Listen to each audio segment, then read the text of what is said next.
Alright, so today we're ready to move along in our build, and we're going to take this and we're going to give it a brain.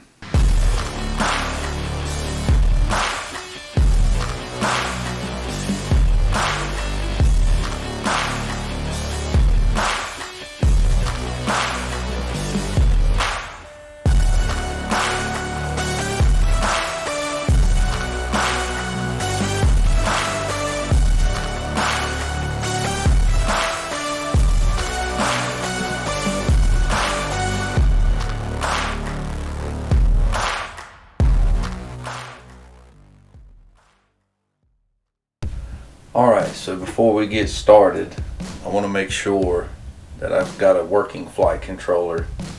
I've already installed the emuflight configurator onto my computer, and I've located this through the emuflight GitHub page. And this right here will give you a breakdown, complete everything you need to know about getting started using emuflight. Betaflight has the same thing in GitHub, but what I want to do is I'm going to go ahead and update this flight controller. The Heliospring is a little different than most of your flight controllers, so right here you need to read all this stuff when you're updating or going through a new installation or new firmware upgrades or anything. You need to have a really good understanding of the flight controller that you're using. So I suggest looking at all the wiring diagrams that you can find on it, anything that you need to know about the flight controller, that way you know exactly what you're doing. So what I'm going to need to do is I'm going to go right here to the installation section, because I'm certain that this flight controller right here is running dated Butterfly firmware on it, and emuflight actually supports newer firmware for this flight controller. So I'm going to go to the installation section, and it's going to tell me everything I need to know about installing and updating this flight controller, or any other flight controllers you'd like to maybe run emuflight on. So the Heliospring flight controller is a little different than most of your other flight controllers. It has two processors on it. One is an F3, which handles the gyro filtering, and then you have the F4, which handles all the other tasks, which I think is what was supposedly so special about this flight controller. I will say that the version 2 that is in my Armitan flies really well. It's the reason why I'm going to go ahead and put this board on this particular drone. But before I do this, I'm going to have to update the IMUF. So I'm going to go ahead and download the IMUF flasher tool. This is a pre-release, and because I'm running Windows, I'm going to need this one right here. So let's go ahead and get this downloaded and installed. I'll go into my downloads folder.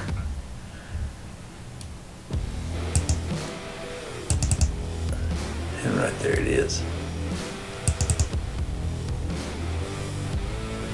And this is just something that Windows is trying to do to protect my computer, but we're going to run it anyway. We're going to install. And we're going to finish.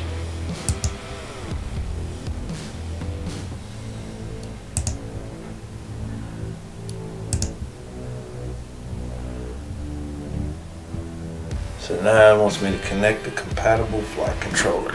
So let's connect this thing up, see if we can get it to come up. I'm going to plug this into the micro USB port on the FC.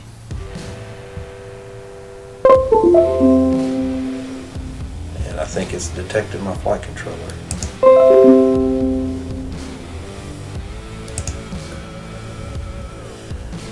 Here's the target. There's the firmware that it's running. That's the version. So you want to read all this stuff right here. That way you know what you're using. You know, so it's saying it recommends emuflight.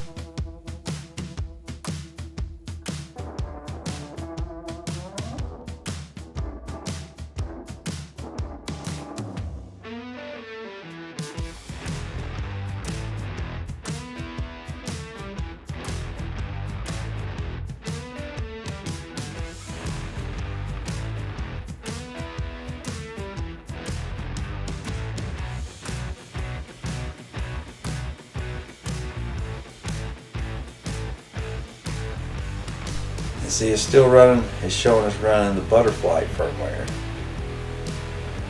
but we do have the IMUF version, the new version on here. So now I'm going to close this out. I want to go into emuflight. And as you can see, I'm not connected. Oh, I have a COM port there. I need to get this board into DFU mode, so I can flash emuflight over here. So I'm going to back out of this, and I want to go to the Impulse RC driver fixture. I've already downloaded. Going into downloads, I'm going to get the Impulse RC driver fixer. I'm looking for this flight controller.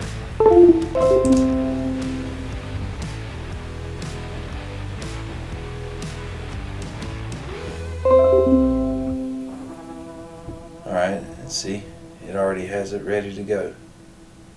It's installing the DFU driver for this particular board.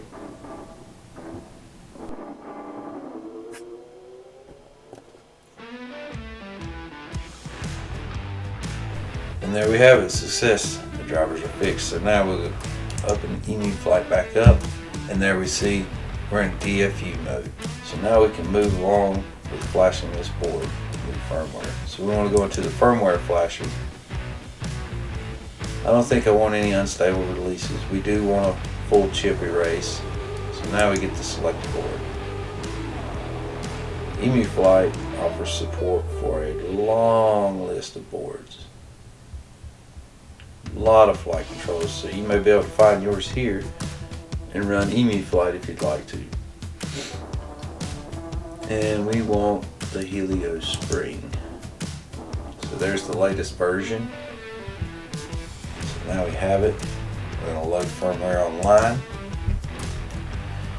And here's talking about all the bug fixes, warnings, anything that you need to know about what you're placing on your flight control. It's always good practice to read all this stuff beforehand. That way you can make an informed decision on whether or not you want to go with it or not. But I already know that this version of emuflight flies really well. I have it on 2 other quads already installed, so we're going to go ahead. We're going to flash this firmware on this board.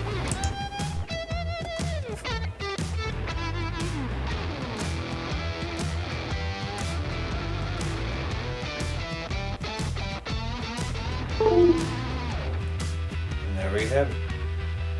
Successful. So now I'm going to disconnect the flight controller. I'll go ahead and switch on the auto connect. Let's see if we can see this thing in emuflight.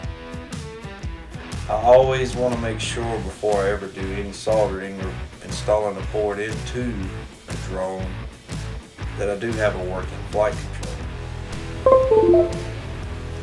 And there we go. And I see it working. So now I know I have a working flight controller. I can move along with the build. I can go ahead while I have it here and I'm in emuflight. I can go ahead and set up my ports tab for what I'm going to be using. Right now it has the receiver on UR2, and I've pretty much decided that I'm not going to put my receiver on UR2. It's going to be on UR3, so I'm going to disable that. I'm going to put Serial RX on UR2. And I also know that I'm going to be running the smart audio for the VTX on UR5. So if we go over here to peripherals, and we can see VTX TBS smart audio, and you can make your selection there. So I'm going to go ahead and we'll save and reboot.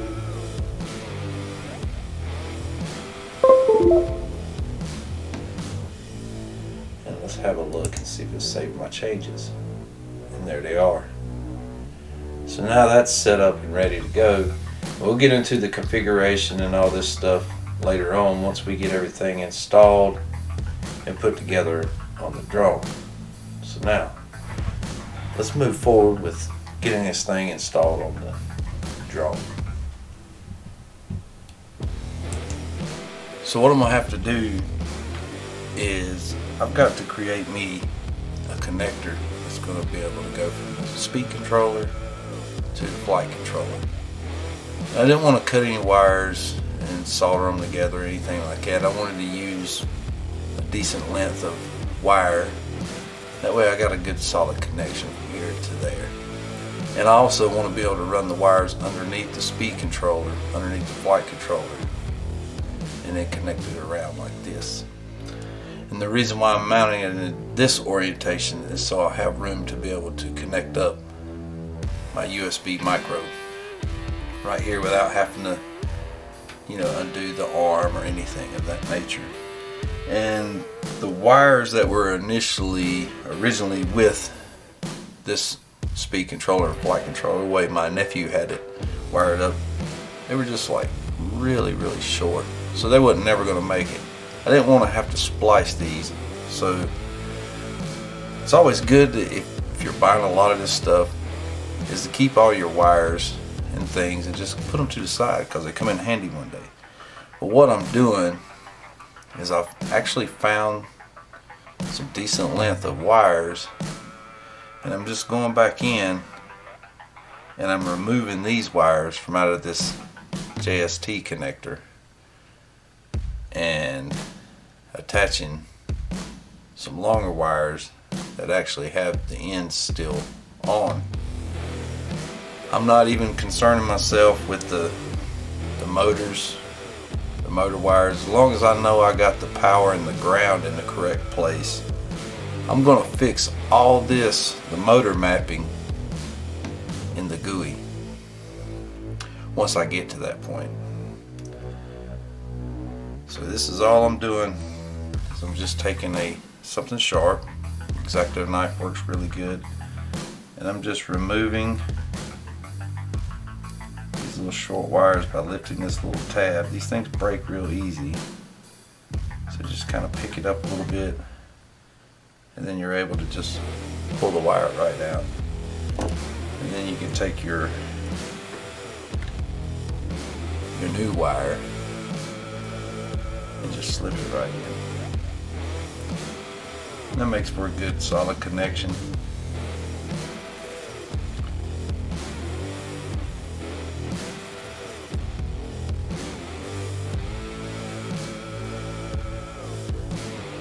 Just press that down like so.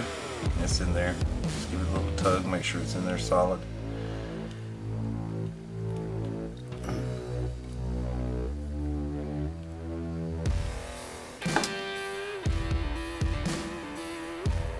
That one just fell out, so that tells me that one wasn't in there good.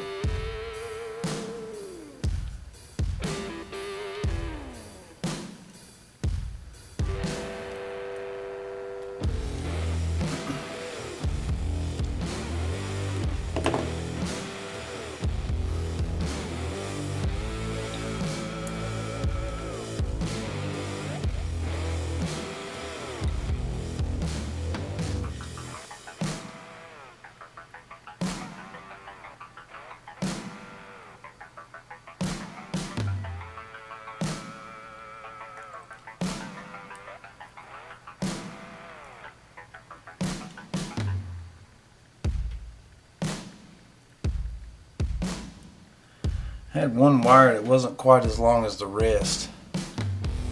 That'll be okay, it's going to be long enough. And all this stuff's going to be tucked away and hidden underneath the flight controller and the speed controllers. I'm not really too worried about it. And there we have it. So we've got our new lead to go from the flight controller to the speed controller.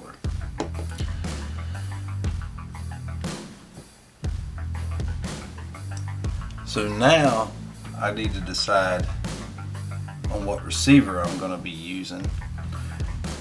I initially set this up at the beginning of the video for UR3 because I was certain I was going to be putting a Crossfire nano receiver on here. But as I got to thinking about it, I think I'm going to put this little Flysky FS-X14S. I'm not even sure if this thing's going to bind to my radio. I have the Jumper T16Pro. It has the multi-protocol module. I think it's going to work just fine with my radio. I'm going to try it out. I also have a Flysky radio in here. It's for my stepson. I'm going to try binding it. And the reason I'm doing this is because I'm actually building this drone for a co-worker. And he's wanting to get into the hobby. And I'm trying to get him into it as least expensive as possible. That way he can see if he likes it or not. And the Flysky radios, they're in of abundance and they're pretty cheap. Not really, I mean, I wouldn't say cheap, they're just less expensive. That way if he buys it and he decides he don't like it, you know, he's not really out of a crazy amount of money. I don't even know if this is going to work. If it don't, I know this will work with my radio. And I'll still be able to test fly this thing before I sell it. So my next step, now that I have my wiring, and that should be plenty of wire to get me from there to there now. And I'll clean all this up and tuck it away underneath, and nobody will even know. Nobody will see it. I need to put an XT60 on the end of this. That way I can power all this up. And I'm going to go ahead, and because I'm planning on putting this receiver underneath like so, because the antenna wires, they run up through the top. And they got these nice little antenna tubes to come through at the top later on in the build. But I want to go ahead and get the wires run, and I'll probably be taking this bottom plate that covers all this stuff up, and I'm just gonna, once I get the wires connected and run underneath and around to the flight controller where I need to connect them up, I'll heat shrink this, and when it's all said and done, I'll double side sticky tape this to the bottom this plate, and I'll leave enough wire that way if I need to get in here and do any work, I can just unscrew this and take this little bottom plate off and pull this away. Just whatever needs to be done. I'm going to do the same thing with this TBS Unify Pro. I'm going to attach it to this base plate underneath after I heat shrink it and use double-sided sticky tape for this. JST connector was ripped off this one during the crash, but I know this VTX works and it's got a really good picture. I just can't use the 5 volts out for the camera. It may work, but this right here's got a little damage from a, let's see if it'll focus. Yeah, right there. That's for the battery eliminator circuit for the 5 volts. But it's got a little damage to it from a previous crash. But this receiver still gives good video. So I'll just power the camera somewhere else. I want to be able to talk to this. And how I'm going to do that is through the receiver. So I'm going to get all this stuff soldered up. So on this flight controller, I initially set it up for the TBS Crossfire, which is on UART3, but I'm thinking that in order to use this Flysky receiver, I'm going to need this pad right here. I'm going to have to change my serial protocol for my receiver to UART2. I need to get some tin on this pad right here. I'm going to use my little TS100. It heats up a lot quicker than my bigger iron. I don't need anything really big for this one. And I usually run this one about 370 C. And now with the Flysky receiver, I need to get this thing ready. We'll set this to the side. And I'm referring to the wiring diagram that came with this Flysky X14S. So I'm looking for, I want this feathers pad. Oh, it looks like they have them labeled. Very nice. So now we have our receiver pre-tinned. Now we're ready to attach it to the drone. And there we have it. So now with our receiver ready to go. So now I'm going to get an XT60 mounted onto this. That way I can power all this up. I'm going to get a receiver bound. And we'll see how this looks in emuflight. So I've cut me a length of wire here. That may be a little more than what I need. So what I want to do is go ahead and try to predetermine how much I really do need. I need to go ahead and get this little grommet placed on here, because that is what's going to fit right up in here for our wiring. Just like that. And it protects our wires from rubbing around on this carbon. It's going to leave me just a little bit of slippage around there. That way if I need to work on it, I can just easily open it up like that. We'll say about this much wire right here. Be plenty. I'm also going to be using these little XT60, I guess they're called WAF-Ls. My nephew had them in his kit for his drones. Never used them before. It's a pretty neat little deal. You just slip them on your XT60, and then you're able to take your capacitor, and you always want to make sure the capacitors are marked with a negative. You want to put the negative at the negative side, just like that. Go ahead and get all this stuff soldered up. That way I have some nice little filtered power input. Now whenever soldering up an XT60, in order to help mitigate some of the deforming caused by the heat introduced, I always like to take another a male in to an XT60 female and go ahead and get that connected in like that. That way to keep it from deforming during the heating process. And what we want to do is we're going to go ahead and pre-tin these spots right here as well. I'm using a new solder I haven't ever used before. This is a Race Day Quad solder E2 6337. I've usually used 6040, so it's definitely reacting a little different than what I'm used to. So now we have our XT60 built. A nice little capacitor holder on there. Kind of like that little deal. Now we need to get it attached to the drone so we can apply power to this thing when we're getting ready. So now what we've officially done, we've got our speed controller wired up, we've got our receiver wired up, and we've even got a way to power this thing. I'll let this cool down a little bit before I remove this connector. I have the smoke stopper here. I can plug into here to introduce power to it through a LiPo. A lot of times I just like to take a voltage tester like this, and I'll set it to the beep setting, and it'll let me know if I've got anything crossed somewhere by a beeping sound. So let's see what's going on here. I think she's good. Let's get us a battery. Power this thing on. See what happens.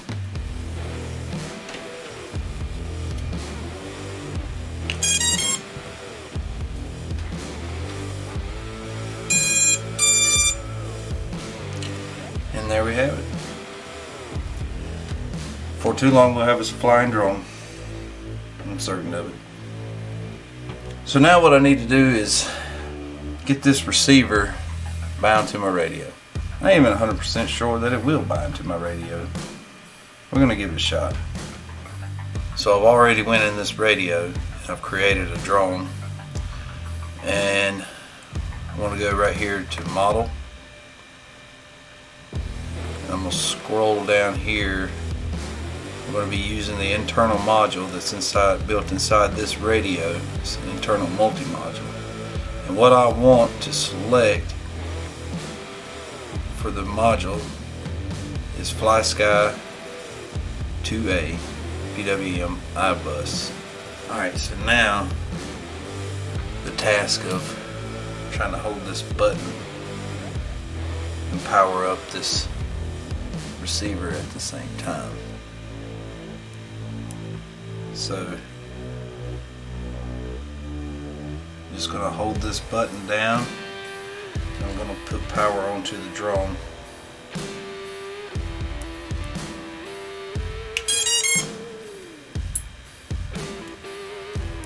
I can let off the button and you see I got a blinking green LED. That means the receiver is looking for the radio. It's ready to bind. And then I'll take my radio and I'll just press the scroll wheel for bind. You see we got a flashing red LED now. It means it found it. It stopped the bind. Now we got a solid green LED. Now the Flysky radio is just a little bit different, but I have had this receiver bound to this radio. I made sure it would work. But in order to bind it to this radio, you do the same process, but whenever you power on this radio, you hold the bind button, you power it on, you'll see the light turn red. Once the light turns red, power the radio back off, then cut it back on, and you should have a solid green LED. So here we are back at the computer. I'm going to go into emuflight and make sure my receiver is working and my radio is talking to my receiver correctly. I'm going to connect up to emuflight.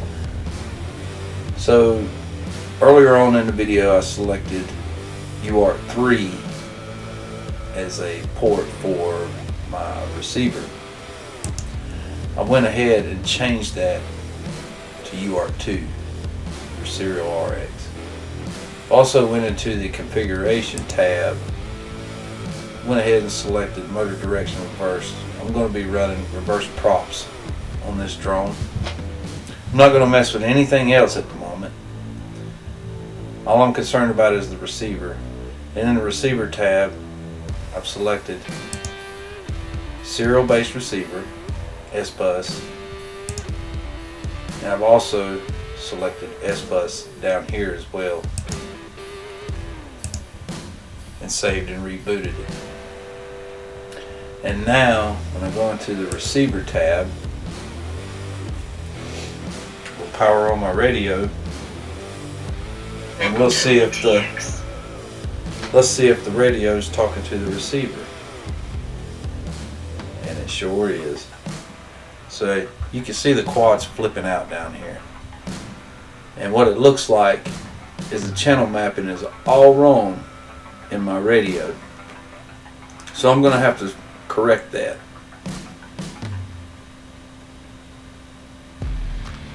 That's going to be in a future video. It's going to be the next video I do. So what I'll be doing is I'm going to correct the channel map. We're going to go ahead and get the camera and VTX hooked up to the flight controller. I'm going to be doing the channel map correction inside the radio, and also we're going to be going into the command line interface. We're going to have to get these motors squared away and get them remapped, because I know that they're going to be all wrong. So it's a lot of stuff that we're going to have to do in order to get this drone flying. But I can see that the quad is reacting in the flight configurator to my stick commands. It's just the stick commands are all wrong in my radio. Right now, the flight controller thinks when I'm hitting my throttle on my radio, it thinks I'm trying to tell it to pitch. And when I roll, it thinks that's the throttle. It looks like there's a lot more work to do yet to this drone to get it skyworthy, but we're going to get it there. Hope you guys enjoyed the video. Please consider liking and subscribing to my channel.